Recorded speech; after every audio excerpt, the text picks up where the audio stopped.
Evet arkadaşlar, yeni pamuk şeker makinesi çıkmış. Uğur Emin'den şu anda pamuk şekerini seçiyor. Harp var, Kabarya var, çiçekler var, Uğur şu renkli papatya güzel gibi en üstteki. Şu.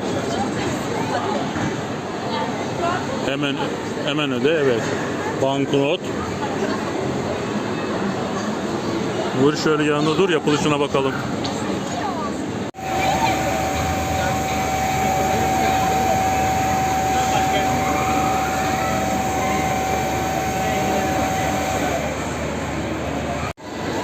Bu iş tamamladı, verecek şimdi, çıkaracak.